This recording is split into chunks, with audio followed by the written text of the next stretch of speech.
The space around Earth was quiet, too quiet for Hyun-woo's liking. He sat in his chair at Luna Station, watching the screens that showed empty space between the planets. His coffee had gone cold hours ago, but he did not care. Something felt wrong today. The sensors showed nothing unusual, just the normal traffic of human ships moving between Earth and Mars, a few mining vessels near the asteroids. Nothing else. But Hyun-woo had learned to trust his feelings during his 10 years of watching the dark spaces around Earth. His fingers moved across the control panel, adjusting the deep space sensors to look further out, past Mars, past Jupiter, into the cold darkness where enemy ships might hide. The military had told all sensor operators to watch carefully these days. Strange things had been happening at the edge of human space. 3 months ago, a mining ship had found wreckage near Neptune, metal that was not human-made. Strange designs that nobody could understand. The pieces were taken to secret labs on Earth. Scientists studied them day and night. They found things that scared the military leaders. 2 months ago, another ship found more wreckage, this time closer to Jupiter. The metal was still warm when they found it, as if a battle had happened recently. But no human ships had been lost. No distress calls had been sent. Whatever had died out there was not human. 1 month ago, the deep space listening posts went silent. First the one near Pluto, then the one hidden in the Kuiper Belt. Teams were sent to check on them. They found nothing. No wreckage, no bodies. The stations were simply gone, as if they had never existed. Hyun-woo knew these things because he had friends in the military. Friends who whispered about alien visitors and secret meetings. Friends who said that Earth's leaders were preparing for something big, something that might change everything. On Earth, Dr. So-young was having trouble sleeping. She sat in her laboratory, surrounded by pieces of alien metal and computer screens full of data. The coffee maker in the corner had been working all night. Empty cups covered her desk. She picked up a piece of the strange metal and held it up to the light. It was lighter than aluminum, but stronger than steel. The surface had patterns that looked almost like writing, but no human language had ever used symbols like these. Her computer showed the results of the latest tests. The metal contained elements that should not exist. At least, they should not exist in nature. Someone had made these materials in laboratories, far more advanced than anything on Earth. Someone with technology that was hundreds of years ahead of human science. So-young had been studying alien artifacts for 5 years, ever since the first piece was found drifting near Saturn. Back then, everyone thought it was just space junk from an old human mission, but the tests proved otherwise. This was technology from somewhere else, from someone else. The door to her laboratory opened. Captain Jin-ho walked in, carrying a fresh cup of coffee and a worried expression. He was one of the few military officers who knew about So-young's work. One of the few who understood what the alien artifacts meant. "Any new discoveries?" Jin-ho asked, setting the coffee on her desk. So-young shook her head. "The same as yesterday, and the day before. This metal is impossible by our understanding of physics. Yet here it is." She gestured at the pieces scattered around her laboratory. "Someone made this? Someone with technology we can barely imagine?" Jin-ho sat down in the chair across from her desk. "The Admiral wants another report by morning. The Defense Council is meeting again." What should I tell them? That we are like children playing with toys we do not understand? So-young picked up another piece of metal. This one had been part of a weapon system. The energy readings were still detectable after months of study. Whoever made this could destroy our entire fleet without breaking stride. "Maybe," Jin-ho said. "But they haven't. 3 separate groups of their ships have been destroyed in our space. Something is stopping them from just walking in and taking over." So-young had wondered about that too. The pattern was strange. Small. Groups of alien ships would appear near the edge of the solar system. They would move toward Earth. Then they would be destroyed. No human ships were in those areas when it happened. No human weapons could reach that far. Yet something was killing the aliens before they could get close to Earth. Far from Earth, beyond the orbit of Pluto, space began to ripple. The first sign was a small distortion in the background radiation. Then the stars began to shift, bending around an invisible point in space. Reality twisted and stretched until it finally tore open. The hole in space was perfectly round and darker than the void around it. For a moment, nothing happened. Then light began to shine from within the opening. Not the light of stars, but the artificial glow of massive engines and hull-mounted spotlights. The first ship to emerge was larger than anything humans had ever built. Its hull was black metal decorated with gold patterns that spiraled along its length. Weapon ports dotted its surface like the eyes of some great beast. Behind it came another ship, then dozens more. Admiral Thanetar stood on the bridge of his flagship, watching as his fleet emerged from hyperspace. The journey from the Velkari homeworld had taken 3 months. 3 months of preparation and planning for what should be a simple conquest. The bridge crew worked at their stations, checking systems and preparing for battle. Not that there would be much of a battle. The inhabitants of the third planet were primitive. Their most advanced ships were barely capable of traveling between nearby worlds. They had no real weapons, no shields, no chance of meaningful resistance. Thanetar walked to the main display screen, which showed a tactical view of the solar system. The third planet, Earth, glowed blue and green in the center of the display. Small dots marked the locations of human ships and stations. So few of them. So weak. "Status report," Thanetar commanded. "All ships have successfully transitioned from hyperspace," his tactical officer reported. "No signs of enemy activity. No weapons signatures detected. The system appears undefended." Thanetar smiled. It was always the same. Primitive species never learned from the examples of others. They never prepared for the inevitable. They simply lived their small lives, on their small worlds, until the Velkari Empire came to claim them. "Begin standard approach pattern.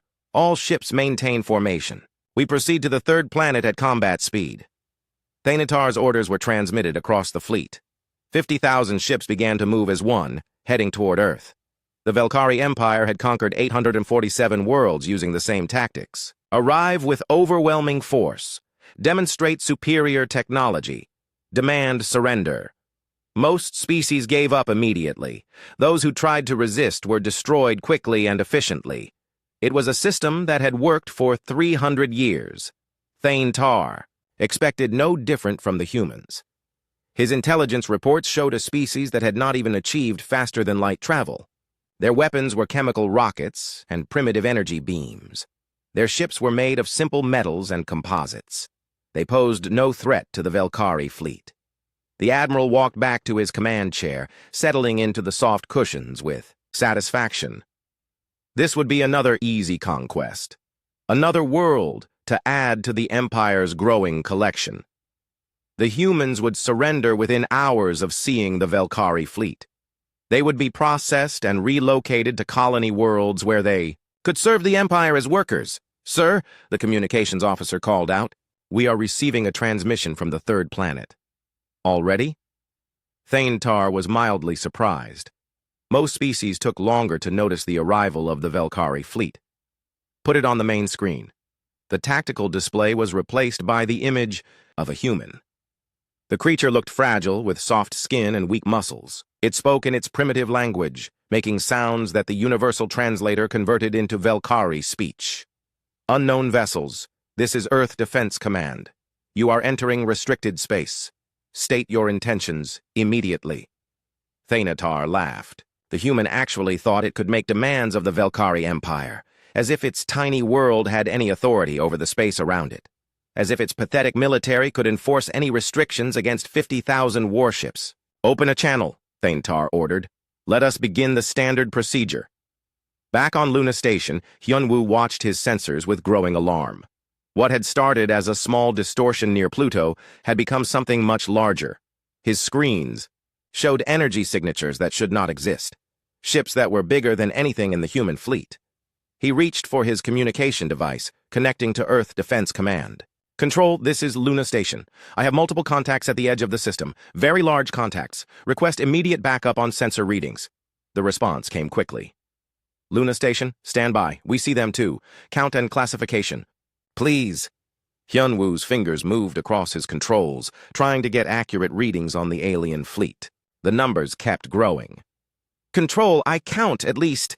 Wait, this cannot be right. I count at least 40,000 vessels. Largest class shows approximately 15 kilometers in length. Silence on the communication channel. Then, Luna Station, confirm your readings. Did you say 40,000? Confirmed, Control. And the number is still growing.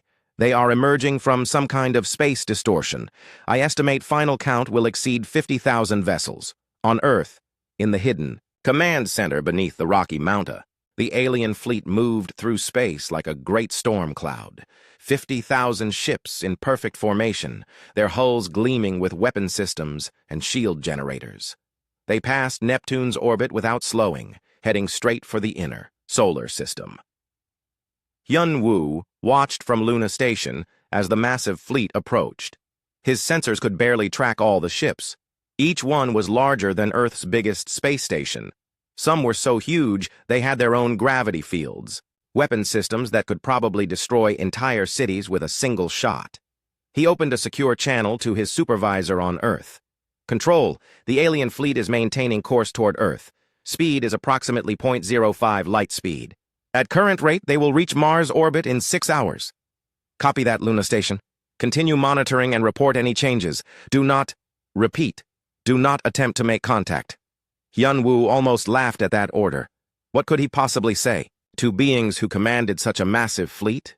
His little station had no weapons, no shields. If the aliens wanted to destroy Luna Station, they could do it without even slowing down.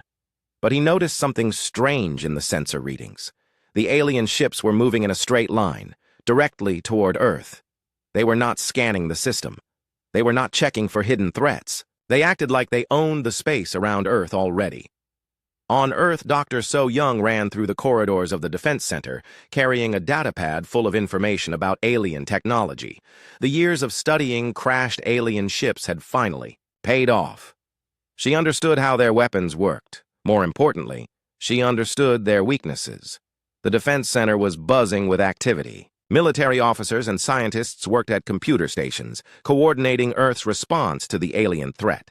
Everyone had trained for this day, but seeing 50,000 enemy ships on the screens was still terrifying. So Young found Admiral Dae-Eun in the main command room, studying tactical displays that showed the positions of both the alien fleet and Earth's hidden defenses.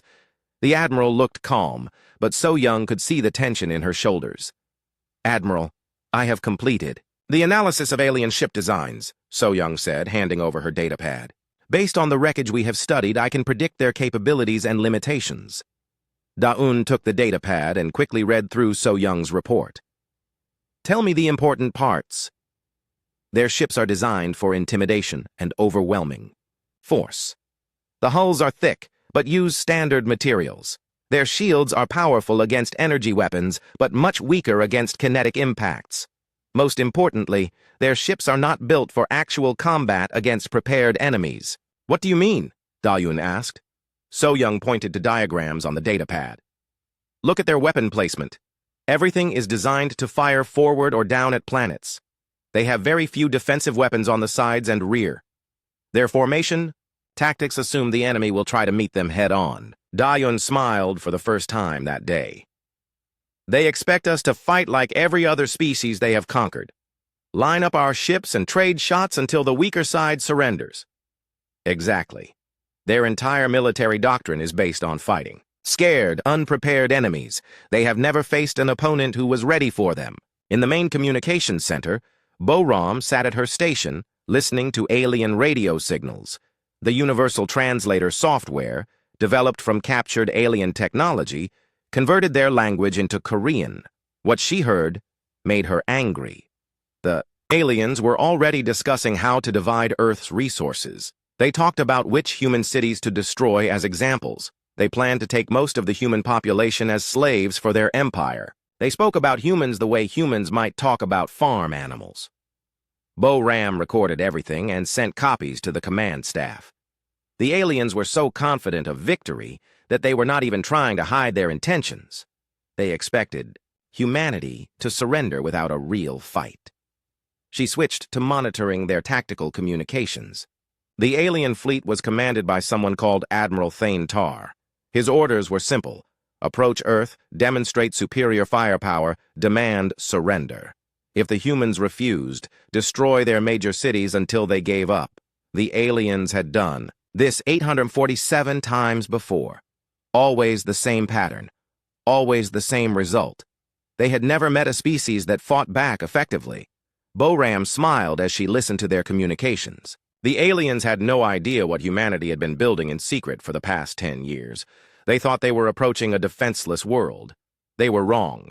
Captain Jin-Ho stood in the bridge of his ship, hidden among the asteroids between Mars and Jupiter. From the outside, his vessel looked like a damaged cargo hauler, old hull plating, leaking atmosphere, emergency beacons calling for help, the perfect disguise. Inside, the ship was something completely different. Advanced stealth systems kept it invisible to alien sensors. Weapon systems that combined human engineering with captured alien technology. A crew trained for exactly this kind of mission. "Captain," his tactical officer reported, "the alien fleet is passing Mars orbit. They are maintaining formation and heading directly for Earth. No signs they have detected our presence." Jin-Ho nodded. The alien fleet was massive, but it was also blind. Their sensors were designed to detect ships that were trying to run away or hide behind planets. They were not looking for threats disguised as space junk. "Signal from Earth Command," the communications officer announced. "We are authorized to activate Sol Defense Grid on your mark, Captain." Jin-Ho looked at the tactical display showing the alien fleet. 50,000 ships that thought they were about to conquer another helpless world. Ships full of soldiers who expected easy victory and rich rewards. "Not yet," Jin-Ho said. "Let them get closer. Let them think they have already won."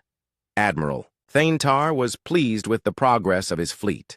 The humans had sent one more transmission, demanding that the Velkari ships leave their system immediately. The message was so pathetic that Thane Tar had ordered it played on the ship's entertainment systems. His crew had laughed at the weak threats from such primitive beings. The human fleet, if it could be called a fleet, consisted of perhaps 200 small ships. Most of them appeared to be cargo vessels or passenger transports. Their largest warship was smaller than a Velkari escort vessel. They posed no threat to even a single ship in Thane Tar's fleet. "Sir," the sensor operator called out, "we are detecting several derelict vessels in the asteroid belt. Appears to be human ships that have suffered engine failures." Thane Tar glanced at the display. "Ignore them. They are not our concern. Maintain course for the third planet." The Admiral walked to the front of the bridge, looking out at the stars ahead. Soon those stars would shine down on another world that belonged to the Velkari Empire. Another species would learn to serve their new masters. Another easy victory to add to his record. "Communications. Prepare the standard surrender demand. We will broadcast it when we reach optimal range." "Yes, sir." Message prepared and ready to transmit. Thane Tar had given this speech hundreds of times before. It was always the same. Announce the arrival of the Velkari Empire. Explain that resistance was futile. Demand immediate surrender of all military forces and government officials. Give the locals exactly 1 hour to comply. Most species surrendered within minutes of hearing the message. Those who tried to resist usually gave up after seeing the first demonstration of Velkari firepower. It was a system that had worked perfectly for 3 centuries. On Earth, the emergency government met in the deep underground bunker that had been built specifically for this day. President Park looked around the table at the military commanders and scientists who would decide humanity's fate. "Admiral Da-Un, what is our current tactical situation?" Da-Un stood and activated the holographic display in the center of the room. It showed the solar system with the alien fleet marked in red and Earth's hidden defenses marked in blue. There were far more blue dots than anyone except the military commanders had expected. The alien fleet consists of approximately 52,000 vessels. They are approaching Earth in standard intimidation formation. Based on Dr. So Young's analysis of alien technology, we believe our weapons can penetrate their defenses. "What are our chances of victory?" the president asked. Da-Un looked at the display for a moment before answering. "If we had tried to fight them in the traditional way, ship against ship in open space, we would have lost in minutes. But we are not going to fight them traditionally." She pointed to the blue dots scattered throughout the solar system. "For 10 years, we have been building a defense network designed specifically to counter this type of threat.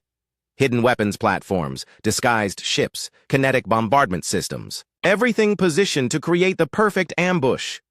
Dr. So Young stood up. The alien ships are not designed for this kind of warfare. Their shields and armor are built to stop the energy weapons used by other primitive species. Our kinetic weapons will punch through their defenses like paper. And if you are wrong? The president asked. There was silence in the room. Everyone knew the answer to that question. If the plan failed, humanity would be enslaved or destroyed. There would be no second chance. Admiral Da-Un spoke for everyone in the room. Then we will die fighting, and maybe the next species will learn from our example. The alien fleet crossed in it. The alien fleet entered Earth's orbital space like conquering kings. Admiral Thanetar stood on his bridge, watching the blue planet grow larger on his screens. In a few minutes, he would broadcast the surrender demand. In an hour, Earth would belong to the Velkari Empire. The human ships in the area were running away, just as expected. Cargo vessels and passenger transports fled toward Earth or the outer planets.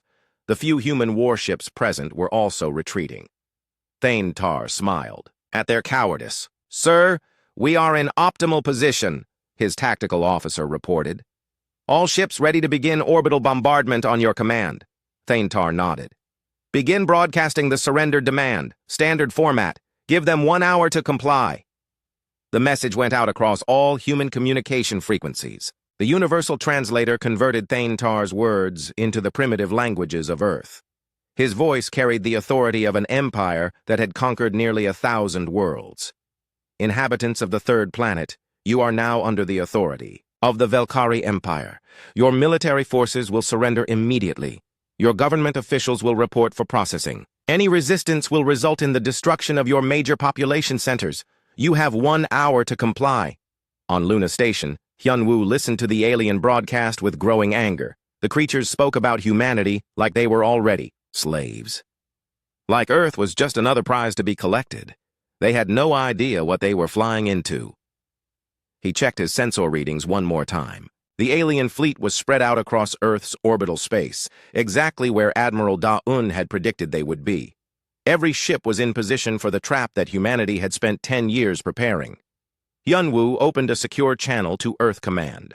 "Control, this is Luna Station. The aliens are in position. All targets are within range of the grid." "Copy, Luna Station. Stand by for activation."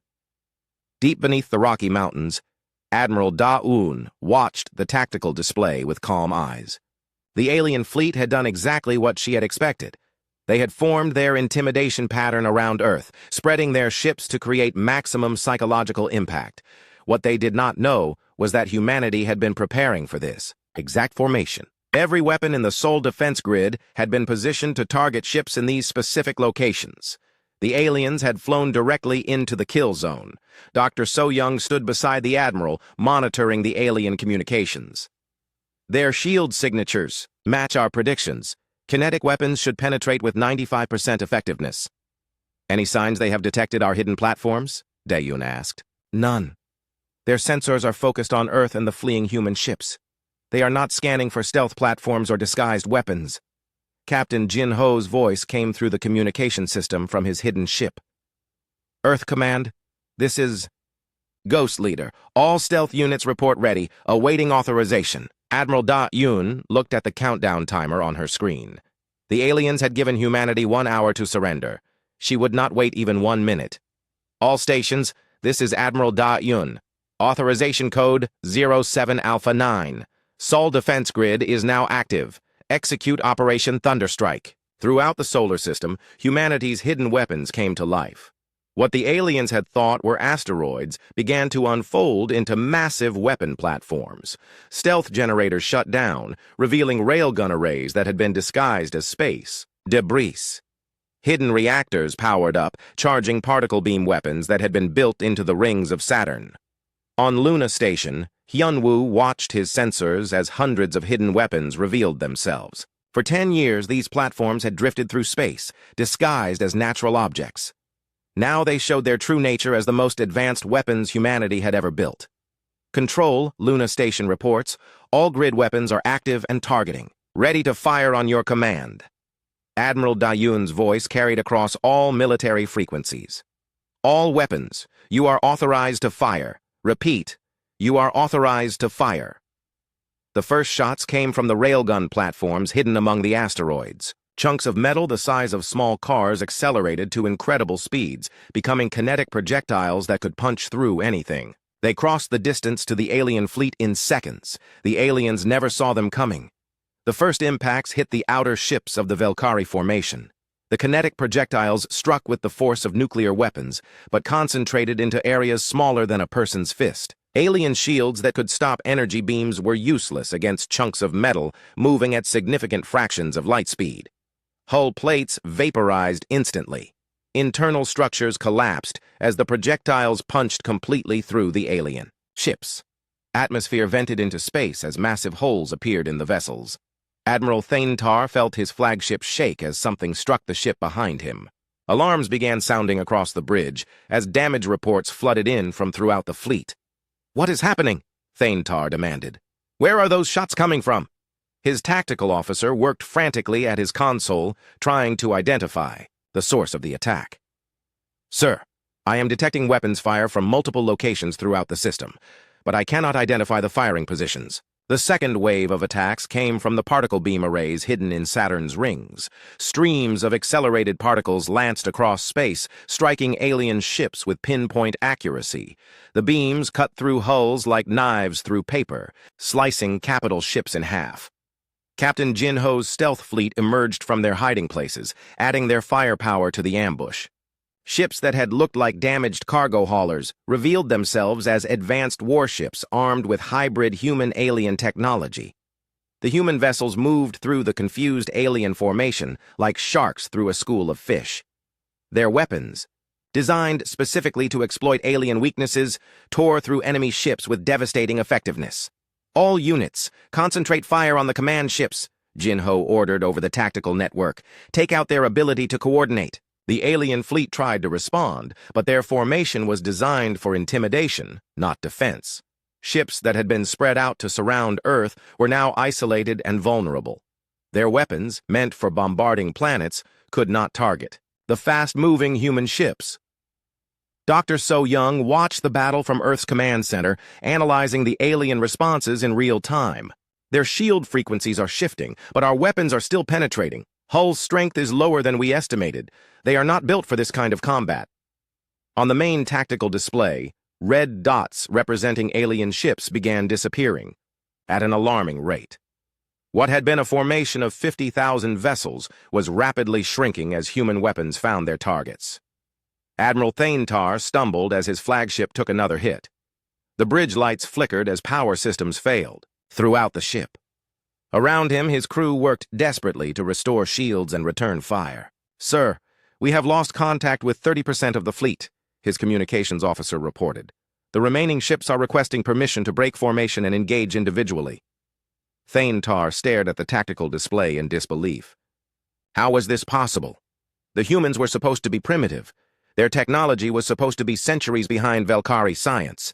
Yet somehow they were destroying his fleet with weapons that should not exist. "All ships break formation and engage the enemy," Thanetar ordered. "Find those weapon platforms and destroy them."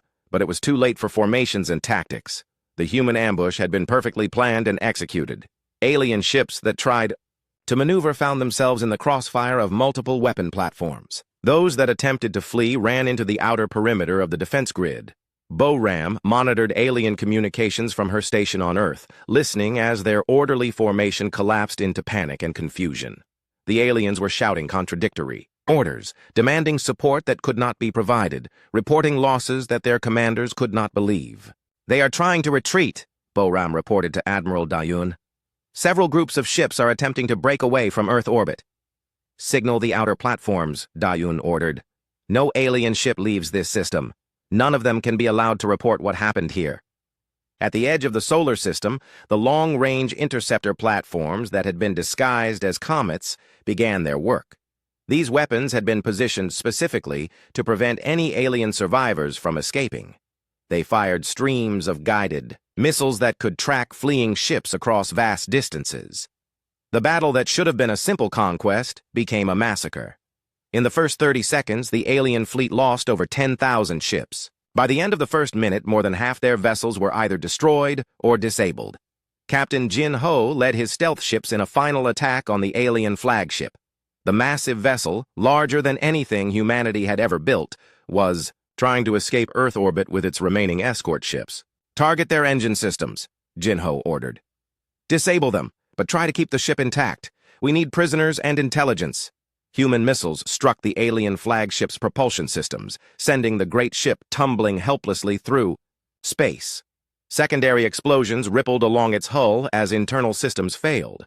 Admiral Thanetar was thrown to the deck as his ship lost power. Emergency lighting cast red shadows across the bridge as his crew tried to restore basic. Admiral Thanetar floated in the damaged bridge of his flagship, watching the emergency lights flicker in the darkness. Around him, his crew worked frantically to restore basic life support. The great ship that had led 50,000 vessels to Earth now drifted helplessly in space, its engines destroyed and its weapons offline. Through the cracked viewport, Thanetar could see the debris field that had once been the pride of the Velkari Empire. Ships that had conquered hundreds of worlds were now twisted metal spreading across Earth's orbital space. In less than 1 minute, the humans had achieved what no species in galactic history had ever accomplished. "Sir," his communications officer called out weakly, "I am receiving surrender demands from the human fleet." Thanetar almost laughed at the irony. An hour ago, he had been dictating surrender terms to the humans. Now they were demanding his submission. How quickly fortunes could change in war. "What are their terms?" he asked. "They want all surviving crew to prepare for boarding. No resistance. Complete cooperation with interrogation. They promise to follow what they call the laws of war." Laws of war. Thanetar had never heard that phrase before. In 300 years of conquest, the Velkari Empire had never needed such laws. Defeated enemies were either enslaved or destroyed. There had never been a middle ground. "Sir," the tactical officer reported, "sensors show human ships approaching. Small vessels, probably boarding craft." Thanetar looked around his ruined bridge. Half his crew was dead or injured. The ship's weapons were destroyed. Even if he wanted to resist, there was nothing left to fight with. "Signal all surviving ships," Thanetar ordered. "Cease all hostile actions. Prepare for boarding operations. Anyone who resists will be responsible for the deaths of their crew." It was the hardest order he had ever given. But the battle was over, and continuing to fight would only result in more unnecessary deaths. Captain Jin Ho guided his boarding shuttle toward the alien flagship, studying the massive vessel through the cockpit window. Up close, the alien ship was even more impressive. Kilometers of hull plating decorated with gold patterns that spiraled along the length of the vessel. Weapon systems that could destroy cities. Technology that represented centuries of advancement.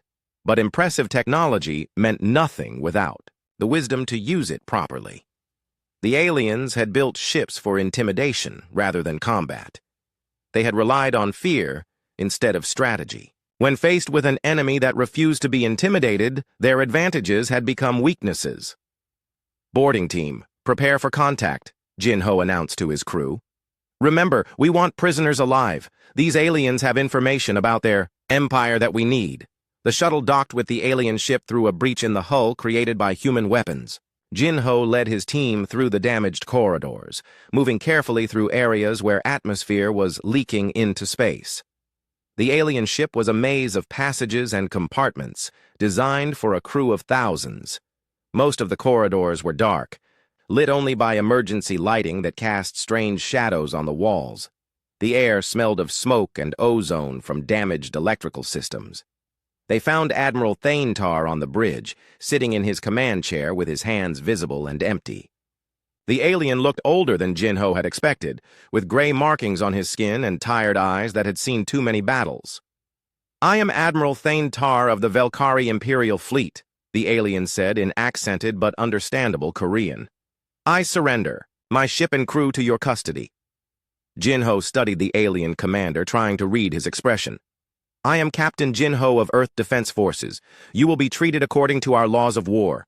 Your crew will receive medical attention and proper food, but you will answer our questions about your empire." Thanetar nodded slowly. "I understand." though I wonder if you truly comprehend what you have done here today." "What do you mean?" Jin Ho asked. "You have destroyed the largest fleet the Velkari Empire has ever assembled. When word of this defeat reaches our homeworld, there will be consequences that extend far beyond your solar system. On Earth, Dr. So Young worked through the night analyzing data from the destroyed alien ships. The wreckage field around Earth contained technology that would advance human science by centuries. Faster-than-light drives, energy weapons, shield generators, materials that existed nowhere in nature. But the most valuable information was coming from the computer systems of captured alien vessels. So Young had teams of specialists working to decode alien databases, searching for intelligence about the Velkari Empire and its military capabilities. What they found was both encouraging and terrifying. The Velkari Empire controlled 847 star systems, each containing multiple worlds with billions of inhabitants. Most of these worlds had been conquered using the same tactics that had failed so spectacularly at Earth: overwhelming force against unprepared enemies. But the Empire was not as strong as it appeared. The conquered worlds were held in place by fear rather than loyalty. Rebellions were common and usually suppressed with brutal force. The Velkari military was designed for intimidation and punishment, not for fighting determined opponents. "Admiral," So Young reported to Da Yun, "I believe we have found the Empire's greatest weakness. They have never faced organized resistance. Their entire military doctrine assumes that enemy forces will either surrender immediately or fight in predictable ways." Daeon studied the intelligence reports on her screen. "What about their production capabilities? Can they build another fleet like the one we just destroyed?" "That is the interesting part," So Young replied. "The fleet we faced represented decades of shipbuilding from dozens of worlds. Most Velkari ships are actually built by conquered species using their own resources.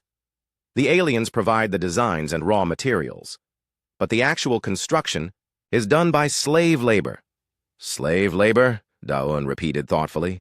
"That means the workers have no loyalty to the Empire." "If we could contact some of these conquered worlds," So Young nodded. "Exactly. The Empire is held together by fear and force. Remove those elements, and the whole structure could collapse." Boram sat in her communications center, listening to alien transmissions from across the galaxy. The faster-than-light communication network used by the Velkari Empire had been compromised when human forces captured intact alien ships. Now Earth could monitor Imperial communications in real time. The reactions from Velkari command centers throughout the galaxy were exactly what Boram had expected: disbelief, confusion, panic. Many alien commanders were convinced that the reports from Earth were mistakes or enemy propaganda. "How could a primitive species destroy our greatest fleet?" one alien admiral was asking. "The humans have no faster-than-light travel, no energy shields, no plasma weapons. It is impossible." But the evidence was undeniable. 50,000 ships had approached Earth. Less than 1,000 had survived the encounter, and most of those were too damaged to fight. The greatest military force in galactic history had been eliminated in less than 1 minute. Boram recorded everything and forwarded the communications to Earth's intelligence services. The alien empire was in chaos, with different factions blaming each other for the disaster. Some wanted to send an even larger fleet to Earth. Others suggested that humanity should be left alone. A few were questioning whether the Empire itself was worth preserving. Captain Jin Ho finished interrogating Admiral Thanetar and walked through the corridors of the captured alien flagship. The ship was enormous, with sections devoted to everything, from weapons storage to recreational facilities for the crew. It was like a flying city designed for conquest. But Jin Ho noticed something strange about the ship's design. For all its impressive size and advanced technology, it was not built for serious combat. The weapons were powerful, but slow to aim. The armor was thick, but covered weak points poorly. The shields could stop energy attacks, but were vulnerable to kinetic weapons. It was as if the aliens had never encountered an enemy that fought back intelligently. Their ships were designed to destroy helpless targets, not to engage in actual battles with prepared opponents. Jin Ho found the ship's database center and connected his portable computer to the alien systems. The encryption was advanced but not impossible to break. Human computers, enhanced with captured alien technology, were able to access most of the files. What he found confirmed humanity's worst fears and greatest hopes. The Velkari Empire was vast and powerful, controlling nearly 1,000 worlds. But it was also brittle, held together by fear and the myth of invincibility. A myth that humanity had just shattered. The database contained detailed information about the Empire's military forces. Most of their fleets were smaller than the Armada that had attacked Earth. Many alien worlds had only token defensive forces, relying on the Empire's reputation to deter attackers. There were also files about conquered species that had attempted rebellions. Most had failed because they lacked advanced technology or outside support, but a few had come close to success before being crushed by overwhelming Velkari force. Jinho smiled as he copied the files to his computer. The aliens had kept detailed records of their own weaknesses, information that could be used to bring down an empire that had oppressed the galaxy for centuries. On Luna Station, Hyunwoo continued monitoring space around Earth, watching for any signs of additional alien threats. The sensor DI.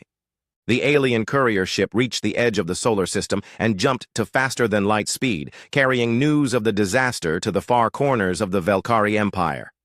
Hyunwoo watched it disappear from his sensors, knowing that the message it carried would change everything. Within hours, the news would reach Velkari command centers throughout the galaxy. The Empire's greatest fleet, led by one of their most experienced admirals, had been destroyed by a species that was supposed to be primitive. The myth of Velkari invincibility was broken. Hyunwoo opened a secure channel to Earth Command. Control, the courier vessel has left the system. Estimate arrival at nearest Velkari base in 72 hours. Copy. Luna Station. Continue monitoring for additional contacts. The aliens may send reconnaissance ships to confirm what happened here. On Earth, Admiral Da-un met with the planet's leadership to discuss humanity's next moves. The victory over the Velkari fleet had bought them time, but it had also painted a target on Earth that could never be removed. The Empire would not forget what had happened here. The intelligence we have gathered from captured alien ships gives us a complete picture of Velkari military capabilities, Da-un reported to the Emergency Council. They have approximately 15,000 ships scattered across their empire, but most are smaller than the vessels we just destroyed. President Park looked at the tactical displays showing the extent of Velkari space. What about their production?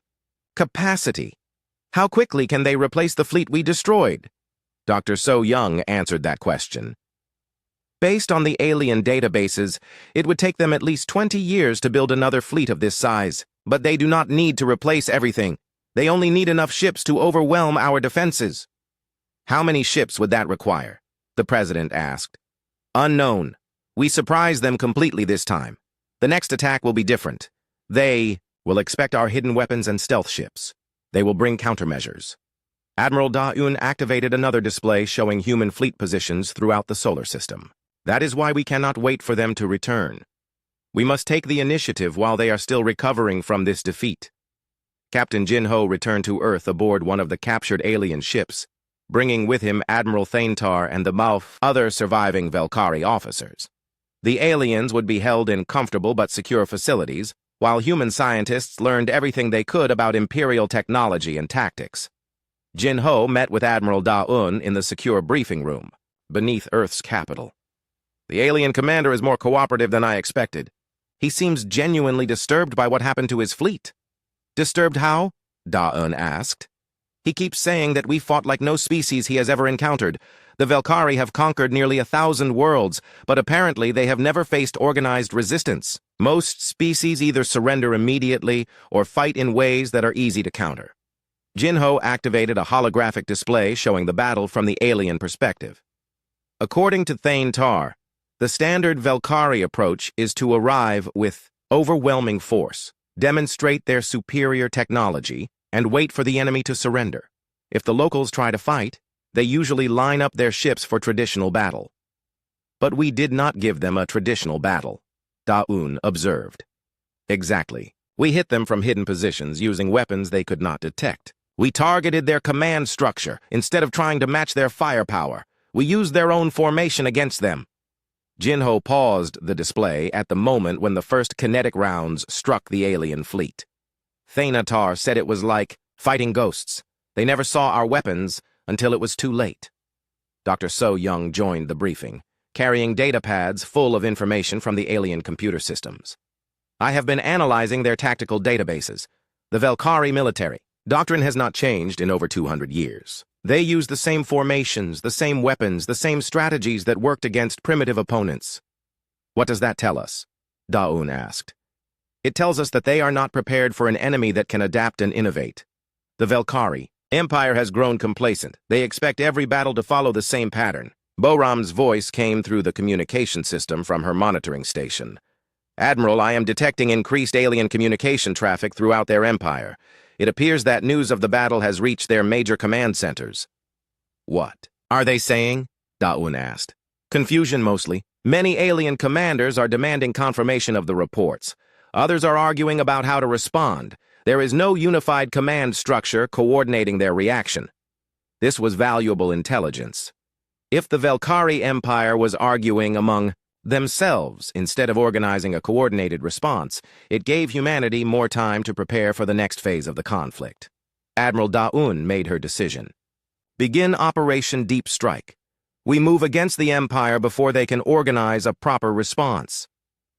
In secret facilities throughout the solar system, humanity's new fleet prepared for launch. These ships were different from anything that had existed before the alien attack. They combined human engineering with captured Velkari technology, creating vessels that were fast, stealthy, and heavily armed.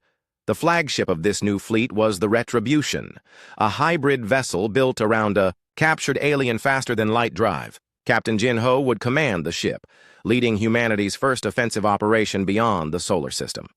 The Retribution looked like no ship ever built by either humans or aliens. Its hull was covered in stealth plating that could fool most. Sensors. Its weapons combined human kinetic systems with alien energy technology. Most importantly, it carried a crew trained specifically for this kind of mission. All systems check complete, Jinho reported from the bridge of his new command. Faster-than-light drive is operational. Stealth systems are active. We are ready for departure. Admiral Daun's voice came through the communication system from Earth Command. You are authorized to proceed, Captain. Remember, this is a reconnaissance mission. We need intelligence about alien defenses and fleet positions. Avoid direct confrontation unless absolutely necessary. Understood, Admiral. We will be back with the information you need. The Retribution and its escort ships activated their faster-than-light drives, disappearing from the solar system in flashes of twisted space. They were heading for the nearest Velkari base, a mining operation 20 light-years from Earth. Admiral Thanatar sat in his comfortable but secure quarters on Earth, staring out the window at the blue sky above. For 40 years, he had served the Velkari Empire without question. He had conquered 17 worlds and personally commanded the destruction of 12 species that had refused to surrender. Now he was a prisoner on a world that should have been easy to conquer. A world whose inhabitants had destroyed his fleet with weapons and tactics that seemed impossible. Everything he had believed about Velkari's superiority had been proven wrong in less than 1 minute. A human guard entered his quarters, carrying a tray of food and a communication device. Admiral, your interrogation is scheduled to resume in 1 hour. Dr. So Young wants to discuss Imperial command structure and fleet deployment. Thanatar looked at the young human, trying to understand how such a seemingly fragile species had defeated the greatest military force in the galaxy. Tell me something, guard. How long did your people prepare for our arrival? The guard considered the question for a moment. About 10 years, sir. Ever since we found the first pieces of alien technology. 10 years, Thanatar repeated. We spent 300 years conquering the galaxy, and you defeated us with 10 years of preparation. Yes, sir. Though I think the real difference was that we knew you were coming. Most of the species you conquered had no warning. That was true. The Velkari Empire preferred to attack without warning, using surprise and overwhelming force to break enemy resistance before it could organize. But the humans had been ready. They had studied alien technology, analyzed Velkari tactics, and prepared specifically for this kind of attack. The Retribution dropped out of faster-than-light speed, At the edge of the Kethmoran system, site of a major Velkari mining operation, Captain Jin-Ho studied the sensor readings, comparing them to the intelligence provided by Admiral Thane Tar. Tactical. Report on system defenses, Jin-Ho ordered. I count 12 Velkari ships, mostly escort-class vessels. 2 mining platforms, in orbit around the 4th planet. No signs of enhanced security measures. Jin-Ho smiled grimly. The aliens had not yet adjusted their defensive posture to account for the new threat from Earth. They were still operating under the assumption that no enemy could reach their home systems. Communications. Scan for alien signal traffic. I want to know what they are saying about the Earth battle. Bo-Ram, who had volunteered for this mission, worked at her station to intercept alien communications. Captain, I am detecting high-priority transmissions between the mining platforms and Velkari Command. They are discussing emergency fleet redeployment. What kind of redeployment? Jin-Ho asked. Unclear, but it sounds like they are pulling ships from frontier systems to reinforce core worlds. They are definitely scared. This was exactly the intelligence Admiral Daun needed. If the Velkari were concentrating their forces around important systems, it would leave their outer territories vulnerable to attack. 3 weeks after the destruction of the Velkari fleet, humanity was ready to take the war to the Empire. The Retribution and its sister ships had returned from their reconnaissance missions with detailed intelligence about alien defenses and the locations of potential allies among the conquered worlds. Admiral Daun stood in Earth's command center, studying tactical displays that showed the current state of the Velkari Empire. Red dots marked alien military bases and fleet concentrations. Blue dots showed human ship positions. Green dots indicated worlds where rebellions were already beginning. Status report on Operation Liberation, Daun requested. Captain Jin-Ho's image appeared on the main screen, transmitted from his flagship in deep space. All human task forces are in position. We have made contact with resistance movements on 7 different worlds. They are ready to coordinate their uprisings with our attacks. Dr. So-Young added her analysis from Earth's Intelligence Center. Alien communications indicate that the Empire is still in disarray. They have pulled most of their mobile forces back to defend core systems, leaving frontier worlds with minimal protection. What about the worlds we plan to liberate? Daun asked. Perfect targets. Each one has a population that has been oppressed for decades, local resistance movements with detailed knowledge of alien defenses, and most importantly, industrial facilities that we can use to build more ships. Admiral Daun activated the secure communication system that connected her to resistance leaders throughout the galaxy. Human technology, enhanced with captured, alien faster-than-light communication systems, allowed real-time coordination across vast distances. All Liberation Forces, this is Admiral Daun. You are authorized to begin operations. Remember, we are not just freeing these worlds. We are building an alliance that will bring down the entire Empire. The first target was Meridia Prime, a world that had been conquered by the Velkari 50 years ago. The planet's inhabitants, a species called the Corvani, had maintained an active resistance movement despite decades of oppression. They had been waiting for exactly this opportunity.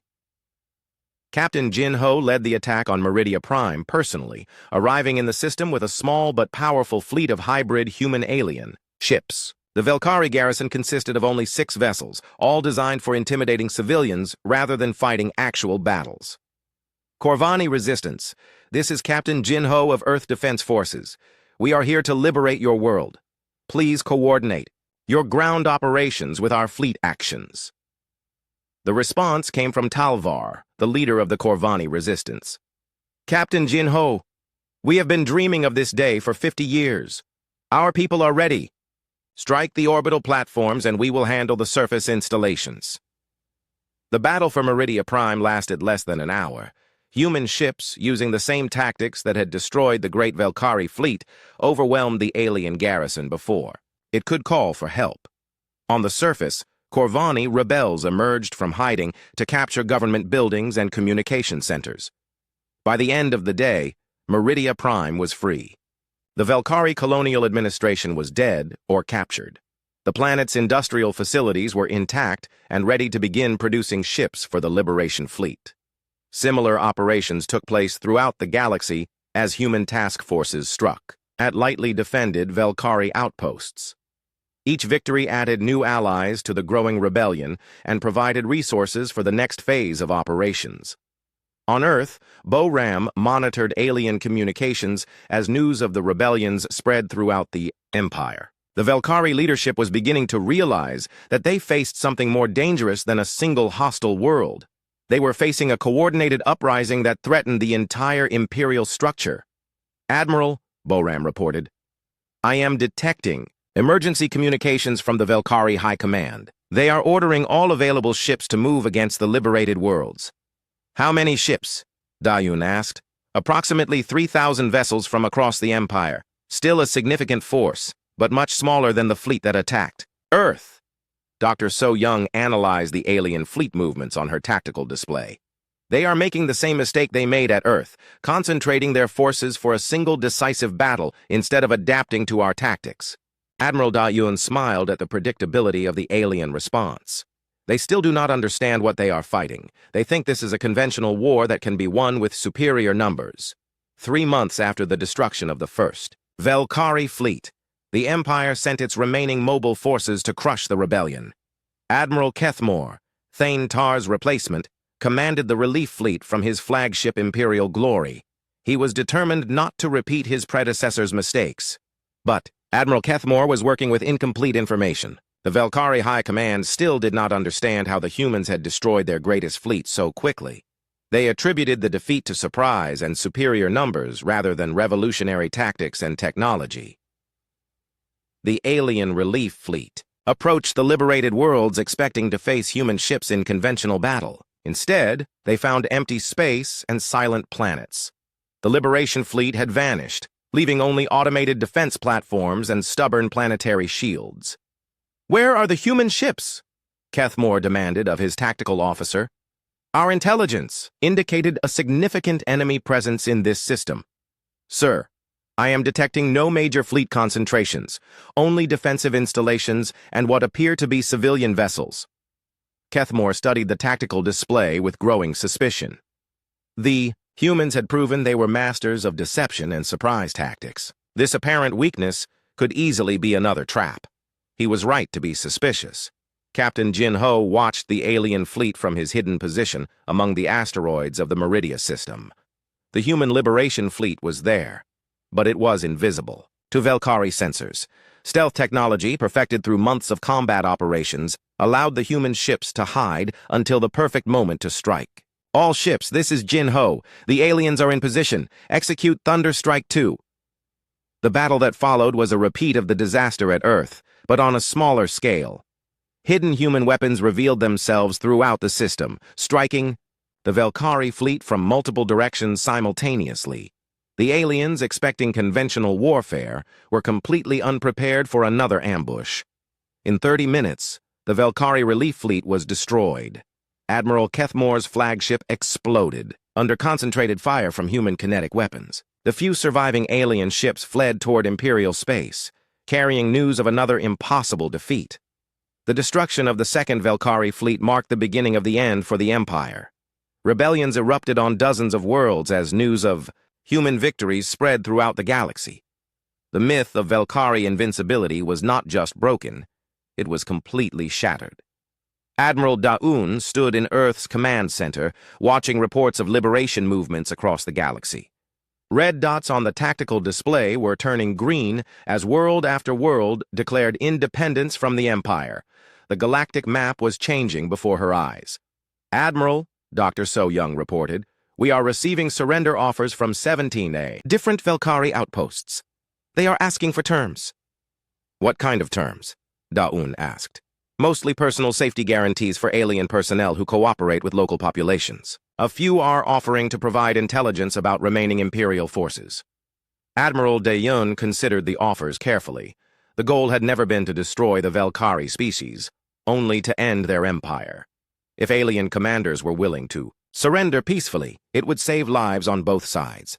Accept the surrenders, but with conditions. All Velkhari personnel must participate in truth and reconciliation processes with the peoples they oppressed. No immunity for war crimes. Full cooperation with transitional governments. The terms were transmitted throughout the galaxy, along with guarantees that surrendering Velkhari would be treated humanely. Many alien commanders, seeing the writing on the wall, chose to lay down their weapons rather than fight a hopeless battle. Captain Jinho returned to Earth aboard the Retribution, bringing with him representatives from a dozen liberated worlds. The ship's cargo holds contained samples of alien technology and art from across the galaxy, proof that the universe was full of diverse peoples who wanted nothing more than to live in freedom. The representatives met with Earth's leadership in a great assembly that was broadcast throughout human space. For the first time in history, Earth was playing host to beings from distant stars, not as conquerors or masters, but as equals in a growing alliance of free worlds. Talvar of Meridia Prime spoke for many when he addressed the Earth Assembly. 3 months ago, our world was a slave colony in an empire that seemed eternal. Today, we are free beings choosing our own destiny. This transformation happened because one species refused to surrender when faced with impossible odds. Admiral Daun responded on behalf of humanity. We did not fight alone. Every world that chose rebellion over submission contributed to this victory. Every being who refused to accept oppression helped bring down the Empire. The celebration was interrupted by urgent reports from the outer galaxy. A Velkari fleet, the last major force still loyal to the Empire, was approaching the core worlds. But these were not the same aliens who had once terrorized the galaxy. These were desperate. Sir,